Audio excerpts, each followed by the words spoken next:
Hi everyone! Welcome to our live episode of our NLCD series. This is a special video interview learning series for our National Low Carb Day 2023. And tonight, isa sa mga pinakamamahal nating fitness coach in our low carb and fasting community.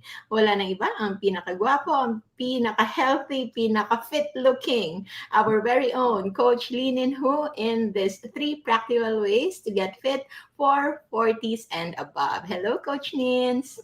Hello, Dr. Grace Rojo, na medyo na-pressure tayo sa intro, baka maraming ma-disappoint, no? So especially sa part na pogi. But thank you for this platform, Doc, that you're giving coaches like me who are into low carb and fitness, who share we have the vision then, kind of similar with you, Dr. Grace. So thank you for inviting me.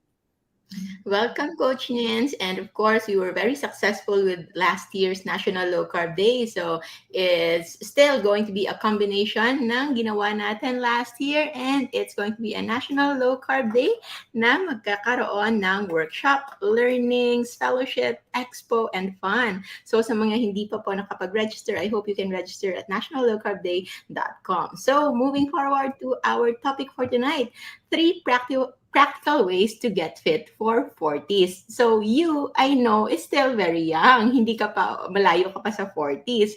Why did you took special interest for this population, yung mga 40s and above, Coach Nins? Yes, Doc. So that's the question din na inasa akin ng mga students ko who are mostly 40s, 50s, at saka 60s. So the number one reason why I took this path into 40s and above started when my father passed away in his 40s. 42. Ooh. Pito kami magkakapatid. And yes, Doc. So I saw how, in a way, how it changed our life. My mom especially, who was a government employee. We're living from paycheck to paycheck, from debt to debt for us to survive. And I can imagine, if walang tatay sa bahay, sobrang hirap. Especially yung daddy ko was a good provider. And then I would say, di ba, merong saying na kung ano yung puno, siya din yung bunga. So I would wonder, will I have the same fate? What will happen to my family? What will happen to my kids? So I would ponder on those questions. So then, whenever I'm surrounded by doctors like you, Dr. Grace, and then I met also a scientist in the name of Dr. Sem Kegwan. I'm really interested to listen to health. I don't know why. It's natural to me to know more, to dive in to health more and more. And then nag-sync lang siya when I started coaching. Naturally, I'm drawn into 40s and above, mga titos at saka titas. I don't know why, natural ako sa kanila. At saka, according to them, nag-enjoy din sila sa akin, according to them. So, I ponder on that, and then I look at the problem of 40s and above. When I look at the population sa gym, 8% are 30s and below. Few 40s and above would dare to go sa gym. So there is the problem. Few 40s and above would commit to taking charge of their health and then their fitness. And then there's my past. My dad who passed away in his 40s. And I decided, why not focus on this field that I love to teach at saka serve. So it's both personal pala for you, and also you being a coach, nakita mo talaga that there's a need to supplement sa ganitong ang population. And I think it's just very right. Yung mga titos and titas in their 40s is usually at the prime of their health, no? Supposedly, they should be at the prime of their health since sila yung pinaka-primary nga, like your dad, na primary provider for the whole family. Usually, dyan din nagpipeak yung mga careers. So, it's so sad and disheartening kung eto ay mapuput to waste lamang when it is being jeopardized by poor health. So, I'm glad, and I know marami sa ating mga nanonood ngayon, to our live viewers. I hope you can share this video, and of course, don't forget to subscribe to our channel para hindi kayo makalimot, and alam nyo parate when we have live and updated videos for you to learn from. So, Coach Lee, ay meron siyang mga tips sa atin. So, 3 practical ways to get fit. This is beyond yung usual scope natin na low carb and fasting, because saturated na tayo sa topics na yan. So we will delve more, a little deeper, a little more specific from Coach Lee himself. So number 1, Coach Lee. Yes, very important. Know your servings, yung sukat ng pagkain natin. So very Mm, important to na specific to for 40s and above. Kasi let's accept it. 40s and above have different mindset when it comes to health. They have concerns usually with their health.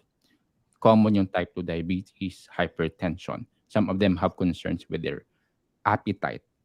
And then yung demands sa work and family are different. So yung stress level is different. Yung time nila is very constrained din. Both their sa responsibilities nila sa bahay and responsibilities nila sa work. So when you mm, talk about servings, you have to know ano po yung kinakailangan ng katawan nyo, especially yung protein. So we have three mm, macronutrients: protein, fats, at saka carb. Yung protein is non-negotiable. Of course, yung fat and carbs depends on your preference. But I do believe here sa community natin, we are into low carb at saka high protein. Yung protein is very important for building, repairing, and retaining your muscles. So mm, how much yung protein na kinakailangan ninyo? And once you know that, create a system para po simple yung buhay natin. So meaning to say, when you serve your meal, kunwari chicken thigh yan or chicken breast, alam mo ano kalaki or kaliit yung kakainin mo para hindi ka na magtimbang. Kasi again, mm, meron kang demands sa work at saka sa family. How can you simplify it? Or maybe you go sa buffet. Okay, sa mga unli dyan, you must know your servings. Ano kalaki? Para po you won't have yung natawag na muscle loss or sarcopenia, which is common, no? How can you avoid yung pag-lose ng muscle? Kasi as much as possible, we want to maintain your muscle but get rid of your body fat. mm, You must know the serving. So as for the grams of protein, okay, let's simplify it to protein muna. How many grams yung kinakailangan mo for your protein? So generally speaking, it can range from 1.6 to 1.8 grams of protein per kilogram of your body weight. So just do the math. So mm, once you know that, how can you translate it into servings, especially sa meat? Now, I'm into meat, believer po ako ng meat kasi when it comes sa protein serving, medyo malaki siya. Superior siya. Now, others who are watching who are into vegetables, if you can sustain it na ma-hit yung protein, go ahead. But if you can simplify it sa appetite nyo, make system para po maging simple yung pamumuhay natin. So with that, you have to know ilang grams po ng meat ang kinakailangan mo to take every day. Okay? mm, Tapos, with that one, you know as well ano yung kinakailangan natin na fat or maybe yung carbs. So, you have to know ano po yung preferred natin na content sa fat at saka sa carb. Again, let's simplify it but make sure you know your servings. mm. Because as I actually am currently editing the books from the pabons I published before, so one of the major na in-emphasize ko doon is actually the importance of increasing proteins. Because Right. yes, for weight loss alone, hindi lang we can actually have the minimal proteins lang. Pero Mm. when it comes to health, when it comes to preserving your muscle mass, and of course, no, muscle building, we need a little more. And yung sa noon, yung idea na just 1 gram of protein per kilogram of body weight is actually very low, especially if we do low carb. Kasi yung minimum servings na yon is under the serving na magkakaroon ka ng 50 to 70% ng kinakain mo ay nanggaling sa Correct. carbohydrates. Now that we Yes. are lowering our carbohydrate intake because we are trying to lower down yung insulin response natin sa katawan, and that can vary depending on your current health status at depende rin on the current fat status ng inyong Mm-mm. katawan. So we can actually increase that protein intake. So yun nga, sabi ni Coach Lee, yung pinaka-minimum yun, 1.6 to 1.8.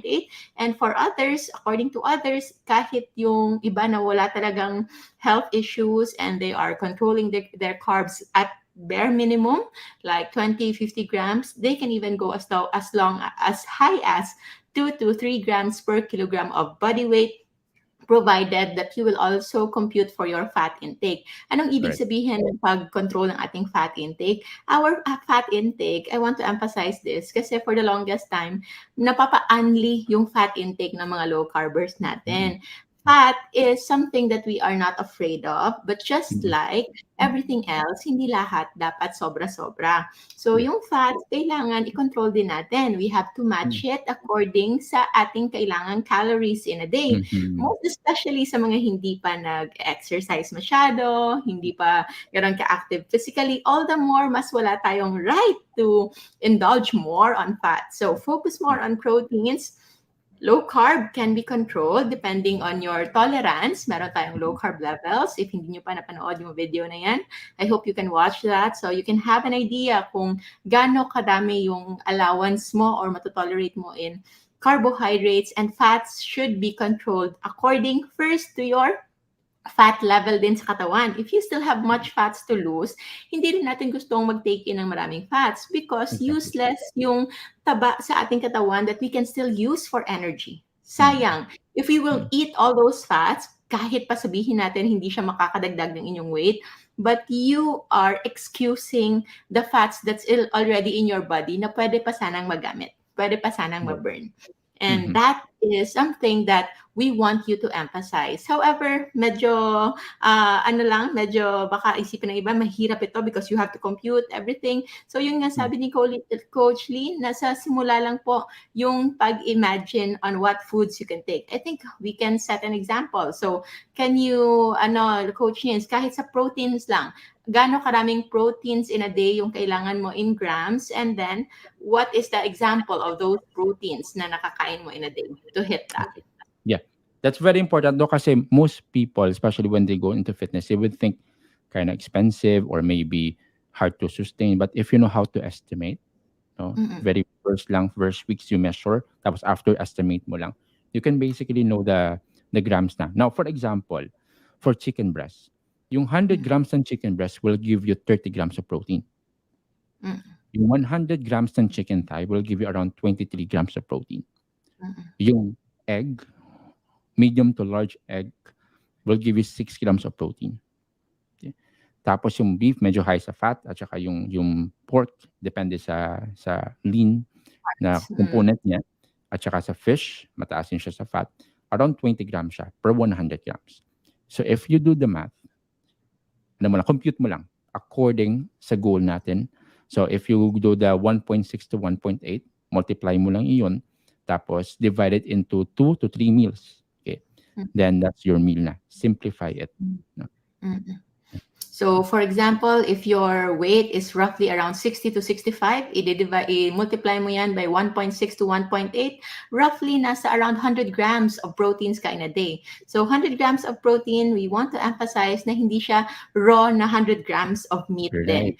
Right. So, per 100 grams of meat, okay, Mm, is mm. only having about 20 to 30 grams of protein.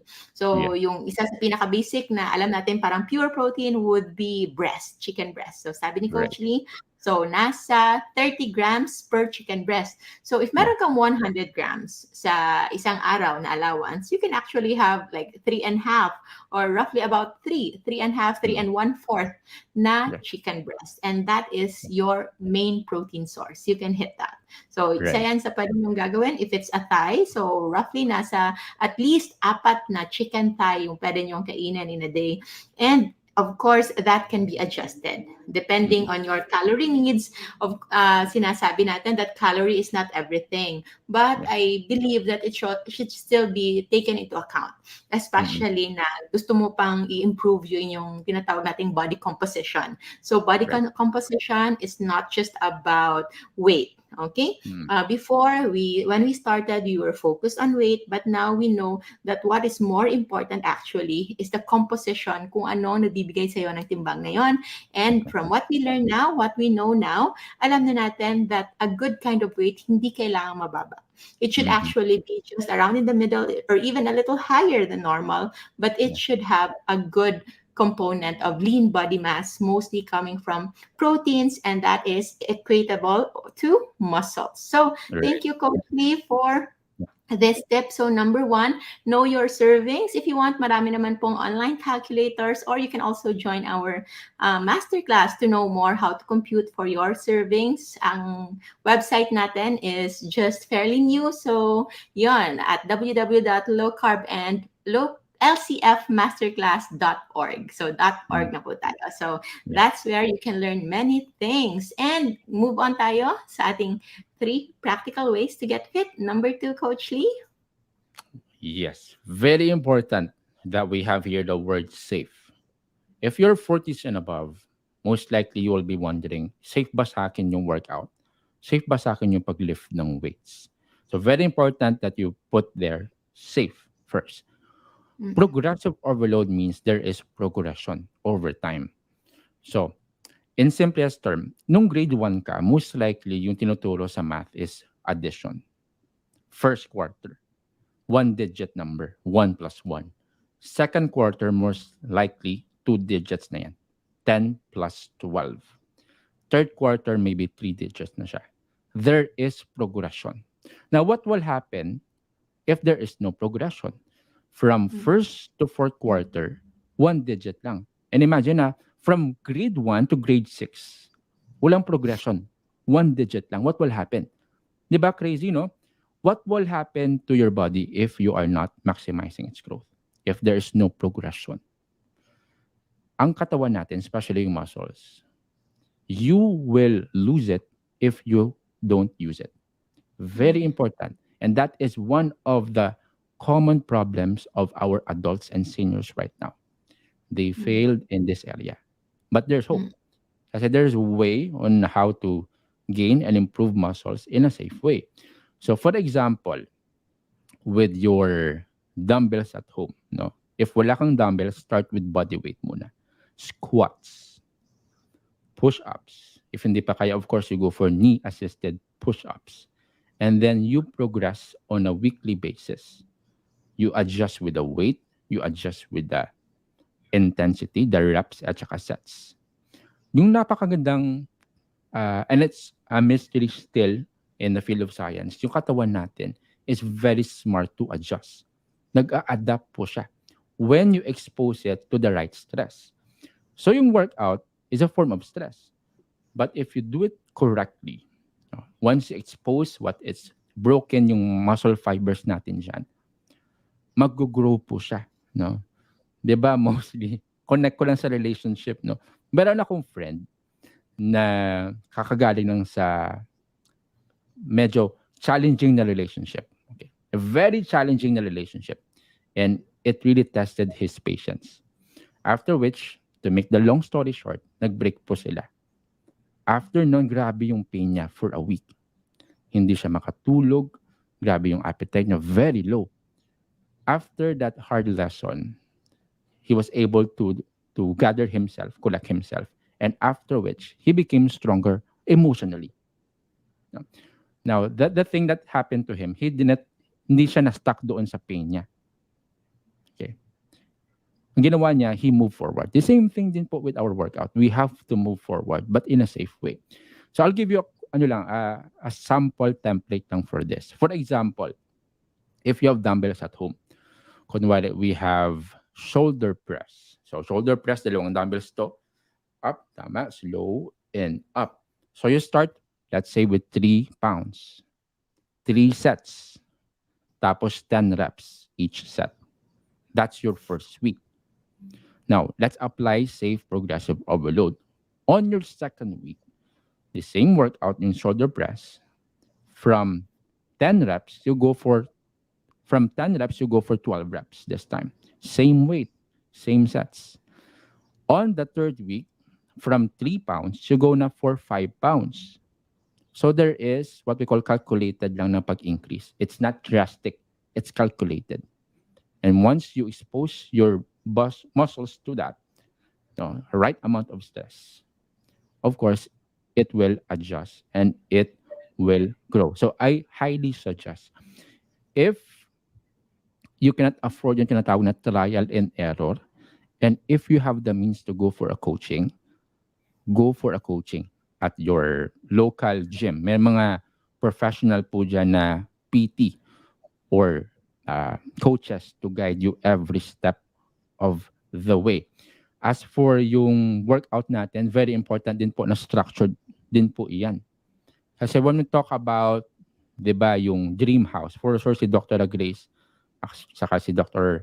Kenneth may dream house yan. For sure may blueprint yan, Doc. Tama? Yes. May blueprint yan because they are been thinking how to make it beautiful. Kasi expensive po magkamali. Mali po yung part na yon, sisirain tapos, of course, you have to pay. Expensive po magkamali. How much more when we talk about your only house? This is your only house. So blueprint in your only house comes in a form of plan dun sa workout ninyo. So dun sa plan, it will be given to you na para po you don't need to go through yung expensive na trial and error. So let's simplify it for you. Now, of course, I realize others cannot go dun sa natawag na means of having a coach. Start ka with listening to coaches. Like, of course, yours truly talking about, I'm doing my live every Tuesday and Thursday. I usually do some tips then when it comes to workout. Coach Daniel is there. We have wonderful coaches din sa low carb community. Coach Grace is also here. Sa mga live free resources po to that we have to maximize. So you may start with this, okay? And then as you go with that, the right help and the right teacher comes when the student is ready. So long that you're ready to go for this, I know you can find a way. Safe, progressive overload. Take time, one step at a time, no need to rush. And also, I like to point out then, kasi right now, we're living in a world where napaka overwhelming. Kasi may makikita tayong mga fitness gurus, fitness coaches na grabe yung progress nila, grabe yung transformation na in 6 months, in 3 months, in 2 months. Wow, grabe. Tapos ikaw, you're been working out for maybe 2 months and 6 months, tapos yung progress mo hindi ganun kaganda or maybe hindi ganun kabilis. Now, the only competition that exists when it comes to fitness is the competition against yourself. Your past self, especially. So, meron po tinatawag na different po yung starting point natin. Hindi po natin alam ano nangyayari behind the scenes, behind the camera. So let's just focus on our own path. Take it one step at a time. No need to rush. Yeah. Thank you, Coach Lee. So, yung mga key points doon is of course, wala pong improvement kung wala talagang continuous na build up of these little stresses like the broken-hearted na friend ni Coach Lee, no? Na alam kong hindi siya yan because we have to congratulate him for his upcoming wedding. Congratulations, Coach Lee, for finding your one true love. Yeah. And of course, yes, just like in school, in exercise, ganun din po. So, muscle building will never happen kung wala mo ng muscle distraction. So, proper amount and proper kind of muscle destruction for it to be rebuilt into something better, something bigger, and something healthier. So that's the beauty of doing a proper kind of exercise. And if hindi ka naniniwala, just simply carry one weights like 2 pounds or 3 pounds. See, every day gagawin nyo yan, eventually, parang wala na yan. Parang magiging papel na yan. Because your body, your muscle is already developing tolerance sa ganong uri ng weight. And if you want to increase that, you have to add a little each day or each certain period. So every week, 2 weeks, a month, depending on your consistency, then as you go along and as you incorporate exercise in your everyday. So low carb and fasting, it's very good. You can do as little as 12 hours. With low carb, you can be as liberal as 50 grams. Kung wala pa naman kayong sakit, maybe you can do a little further, but make sure it's just whole foods, yung hindi processed kind of carbohydrates, yung inyong kakainin, and add in your exercise to really get fit. Hindi lang ito for disease reversal, but most importantly, it is for prevention of illness. Kung kayo ay wala pang sakit, all the more, all the better. And if you are still below 40s, huwag nyo nang hintayin na pumatong kayo sa 40s for you to start this way of life because kayo rin po and your family will be the one to benefit sa pagkakaroon ninyo ng healthy lifestyle. So, move on na tayo on our last and I think it is very important, very equally important on our 3 practical ways to get fit for 40s and above is assess and adjust. So, isa-isahin po natin 'to, assess at saka adjust. Nanggaling po 'to sa idea na when it comes to workout, few people would really dare to invest time, effort, and resources to it. Kasi workout, number one, is not easy. And number two, you cannot see instant results. When you work out today, grabe yung sweat mo, grabe yung buhat mo. Punta ka sa salamin after assess mo from head to toe, wala ka pong makikitang progress. Okay? And that is why you have to apply yung idea ng assess at saka adjust kasi it takes time. And we're not just talking about yung body composition. When it comes to being fit, our goal is to be healthy. Because when you are healthy, fitness will follow naturally. Now, when we define assess, ano po ibig sabihin ng assess? You have this what we call measurement. Mini-measure natin if we are progressing or regressing. Kunwari, you look at the mirror. Okay. 1 week, maybe 2 weeks from now. Okay. Okay. You measure yung body composition mo from head to toe. Take a picture. Okay. Front, side, and back. After 2 weeks, you take a picture again. Same. Front, side, and back. You assess side by side. You most likely, if you're consistent, you will see results. And you will be motivated to do it again. Kasi what gets rewarded gets repeated. If you see progress, no, most likely you will repeat it. And not just body composition. You also measure yung tinatawag natin na non-scalable wins. Kamusta yung energy levels mo compare last week nung nagbo-workout ka na ngayon? Kamusta yung mood mo? How do you approach stress? How's your weight right now? How's your body fat percentage? How's your happiness level? So these are the things that we have to assess as well. These are very, very important because I believe yung fitness is 90% mental, emotional. It's not a physical thing na sino yung pinaka physically strong sila po yung magiging healthy. No po. Those who have great why, those who know the deep why can bear anyhow, sabi ng isang author. No? So if you know your why, most likely yung mga things that, interrupt you, disrupt you, no, nobody can stop you, in achieving that. Yung motivation will come after you do the right thing. So sabi nila when it comes to workout, di ba? I don't have motivation to work out. And that's true. Many times in my life as a coach, maraming times po na I will not put my feet on the floor. Gusto ko lang mahiga all day. May mga ganong araw and that's normal. That's okay. But again, it's not just about yung motivation kasi motivation will reward you. Your body will reward you after you do the right thing. That's why when you work out, after you work out, you will feel good, sense of achievement. Okay, your endorphins will rise, yung happy hormones. Now, once you know that, na-assess mo na siya, you adjust. Okay, you adjust. You make the necessary adjustments. So, kunwari, na-assess mo, based from your body weight, 70 kilograms ka ngayon. Okay, your goal is to lose fat or lose weight. So, next week, after nag-measure ka, walang movement sa weight mo. 70 kilograms pa rin siya. So, what will you do? You adjust. So, doon ka magsimula sa pagkain mo. Maybe, may mga dapat tayo i-subtract sa kinakain mo. Maybe, especially yung oils, maybe yung carbs mo, or maybe yung sa serving mo sa meal mo. So, adjust with that. Okay? How about yung sa workout mo? You have seen na grabe yung yung fatigue. Grabe yung hindi mo talaga makaya masustain yung 4 times a week. So, you assess that. Honestly, assess yourself. So, nakita mo na sobrang pagod mo na talaga. You adjust. So, maybe from 4 times a week, you go for 3 times a week. No? I've been working out for more than 8 years. And then, there were days, many, many days, na I have to do necessary adjustments. Let's accept it. Life will knock us out along the way. And that's okay. May mga sickness na ganito, may mga problema sa family na ganito, you have travels, may mga vacations, may mga holidays. And it's okay. When you fall, okay, just rise up right away. Okay. When you miss once, don't miss twice, sabi nila. Okay, when you miss something, don't miss it twice. So, balik lang agad. Okay, balik lang agad.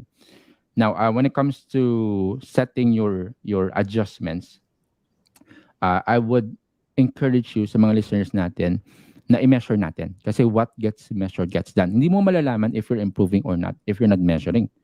So maybe you may start with your weight lang. Measure it once a week. And then when you measure it at the same weighing scale. Kasi may mga nagme-measure na iba-iba yung weighing scale nila. Tapos they wonder, bakit ang taas? So you have to measure it the same weighing scale.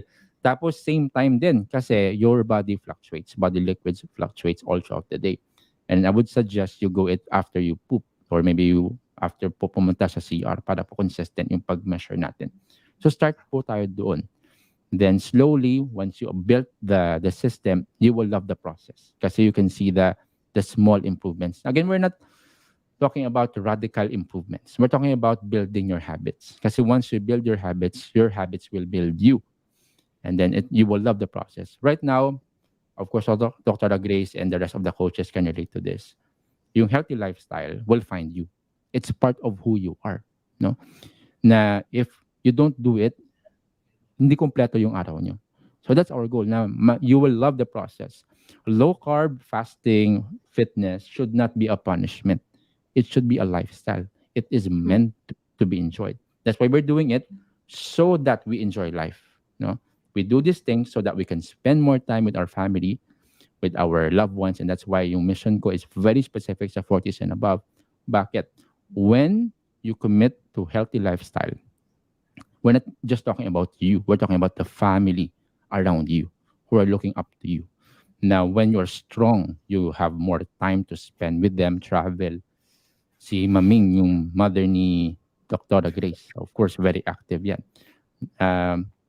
She can go anywhere. Meron po siyang strength to go sa Manila, sa Bacolod, with, may mga meetings. Last time, we had a meeting sa Pasig, tama, no? Sa Pasig. Yeah. So si Maming, Jolimar was there as well. She had the strength to do it. So the same thing with you 40s and above, no, yung mga listeners natin. The reason why we work out, not just for aesthetics. Yes, that's good.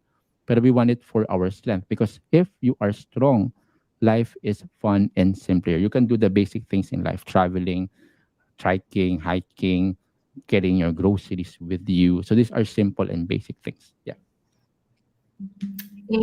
Thank you so much, Coach Lee. No? So dami nating insights. So hindi lang about fitness, also about life. And yes, those tidbits on keeping yourself motivated para ipagpatuloy nyo yung inyong pag-workout and staying in this healthy lifestyle for you and your own sake is very important. Kasi nga, this lifestyle, especially kung baguhan kayo, you will not see the changes right away. Okay? Unless you're very keen and observant, of course, in day one pa lang of exercising, day one pa lang of low carb, you can easily feel na you feel lighter, you feel better, you feel more, mas lighter, maganda yung pagginhawa ninyo. But if you are just fixed, no? Fixated kayo sa isa lang, like weight lang. So baka magiging disappointing ito. Let's try to avoid yung immediate gratification. We have to be realistic. We have to know and manage our expectations accordingly. So ang ganda ng binigay sa atin na mga tips ni Coach Lee. And telling us also certain tips na hindi lang basta yung timbang yung titingnan. There are other gauges of improvement of health. At kung magtitimbang man, wag araw-araw, wag 3 times a day. Useless po yan. You are just providing recipe for heartache. Kasi yung magaan kayo sa umaga, lunchtime, bumigat kayo ng half kilo, kapag gabi na, 1 kilo na yung nadagdag. So that is not sustainable. Sometimes nga, kung sa iba, what you can do is just have a certain pants or yung belt ninyo. Yon, it is actually a better gauge of health. Yung mas lumiliit yung inyong tiyan, especially for those na merong mga abdominal girth na sobra or lagpas sa half of their height. So if yung height nila ay nasa 5, tapos so that's 60 inches. Tapos yung bewang nila ay nasa 35. So that's 5 inches beyond. So it's greater risk of many cardiovascular events na ayaw natin malagay kayo sa peligro. So those things plus more, yon ang malalearn natin, makita natin more practical tips, more day-to-day na pwede nyong magamit sa inyong pamumuhay. And of course, many other learnings, fellowship, expo, and fun expected in this coming October 1, 2023 for National Low Carb 2023. Coach Lee, invite our family and friends and mga live viewers natin. So ito lang nga po. This is our time. Once a year that we can see you personally. Iba po kasi yung personal touch eh. We are high-tech, of course. Meron tayong StreamYard, we have Zoom, Facebook, but iba din yung high touch. So we are looking forward to see, maybe to hug you, for others, beso-beso you. Iba po yung intimacy when we meet each other. So aside from that, we have fellowship, yes, but we are there for learnings. Kasi these learnings that you will learn from these speakers, no, these wonderful speakers who have been invited sa event, you will bring this with your family.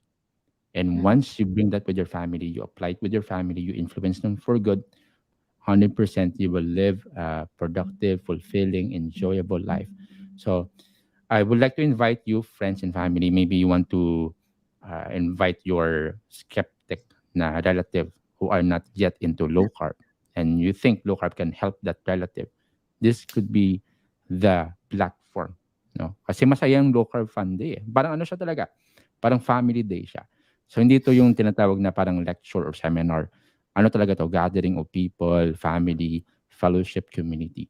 So lots of fun, lots of people that you will meet. So invite them, but first and foremost, invite yourself. Let's be the role model that our family needs. See you. Tapos if makita niyo po ako, ano niyo po ako, ng hi po tayo para po ma-recognize ko po kayo. Kasi sa mga live ko, maraming pangalan hindi ko ma-recognize na. And then I like to meet them personally kasi more ako sa visual, makita ko yung facial features. Usually ma-remember ko na talaga right away. Yeah. So yeah.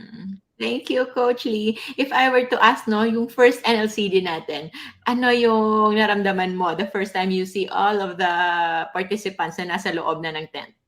Yes, yeah. So first, may yung feeling ko na parang of course, no, yung sa mind ko, I did not expect na may mga makakilala sa akin doon. Would take pictures. So of course, you will feel good about it na may mga taong na-inspired din with your advocacy. Then you would, yung feeling na you will learn at the same time from the people you look up to doon sa event. So parang ano siya, parang roller coaster ride siya. No? Na may gano'n na ano lang, spiciness along the way. Thank you, Coach Lee. So we are looking forward to seeing you and of course the team of Worth the Grind together with Coach Dan. I'm sure you will be teaching us ng mga madaling ma-take home na mga fitness advice and practical na exercises that everybody can enjoy across ages and pwedeng gawing family event, family thing, family bonding ng lahat Yeah. sa atin in our low carb and fasting community. So thank you so much, Coach Lee, for teaching us 3 practical ways to get fit. Recap natin. Yes, of course, we have to know your servings. That's number one. Of course, number two, we have to go for safe but important but progressive overload. And lastly, we have to know how to assess and adjust. Thank you so much, Coach Lee. Hope to see you again next time. So before we end, picture muna tayo. Yes. Smile. Yan. Thank you so much. Maraming salamat, everyone. See you again next Thank time. you. Remember, of course, as always, to stay low carb so that we all stay safe. And Coach Lee, saan ka nila mahanap? Of course, yung Facebook page natin is active. You may want to connect with me, Coach Lee Nin, who ito po yung name natin sa screen right now. Feel free to connect. Thank you, Coach Lee. And of course, don't forget to subscribe to our YouTube and Facebook pages for more updates and new videos. Maraming salamat, everyone. Bye-bye. Till next time. Bye, Coach. Bye-bye. Thank you. Thank you so much for watching. Mahalagang paalala, hindi po ako nag-endorso ng meal mix nuts. super meal mix, veggie noodles at iba pang produkto na iligal na gumagamit ng aking pictures at videos. Paano malalaman if yan ay scammer? Number one, tingnan nyo yung page. Kakaunti lang yung followers nun because my page, Dr. Josephine Grace Rohotan, nasa 952,000 followers na po. Number two, tingnan nyo ng maigi, edited yung mga pictures and videos na ginagamit nila nang wala kong pahintulot. And number three, kapag kiniklik nyo, meron pang idadirect kayo sa isang website outside the page na yon. So, remember na wala pong magic sa pagpapagaling. Nasa tamang pagkain at lifestyle lamang. Magpa-araw, mag-exercise, at kumain ng natural and whole foods. Remember, stick to our safe list of JGC Rojo food list. At yung food list na ito is downloadable for free sa www.jgrtanmd.com. And of course, if you need low-carb suppliers na legit, meron po yan sa ating official LCF partners. Paano malalaman? Just make sure na follow kayo sa ating Facebook na LCF Center, and of course, yung diet doktora natin, dyan nakalista yung ating mga legit low-carb providers. And also, don't forget to subscribe to our Facebook and YouTube channels, Dr. Josephine Grace Rohotan. And for more learning, make sure to enroll in our LCF Masterclass by yours truly. Stay low-carb, stay safe. Maraming salamat